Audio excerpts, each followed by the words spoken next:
I would like to go around the table a little bit here, and I want to ask each of you what you think the key takeaways are, and see if you can do it. This is a lightning round. This is less than a minute. We'll see if we can get through your key takeaways. So Elizabeth, we'll start with you.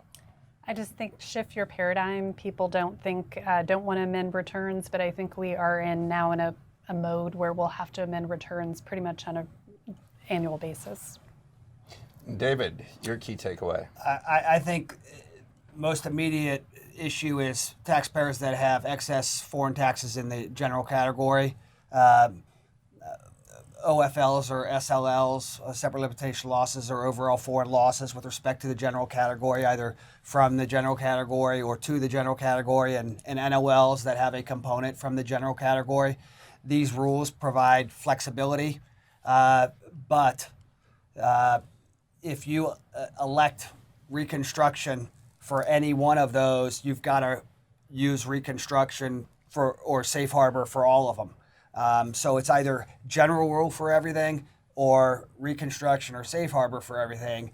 And that's great that you can do something other than reconstruction.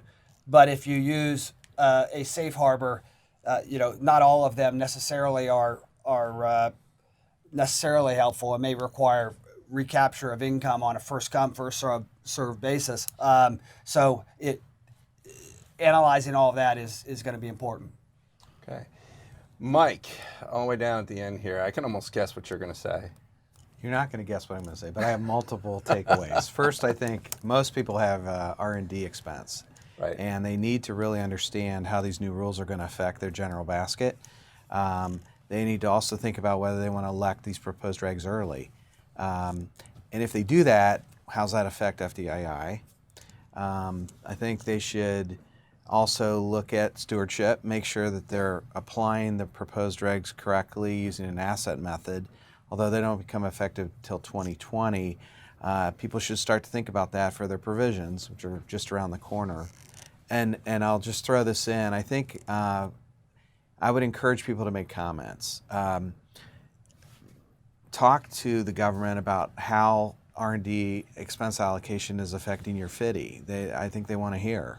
And secondly, they called out capitalizing interest, advertising and R&D expense as a potential asset for interest expense apportionment. And that was number one on the polling. So yes, create another U.S. asset to help your interest expense apportionment. So comment on that. Okay, Ninee, if you can bring us home on that.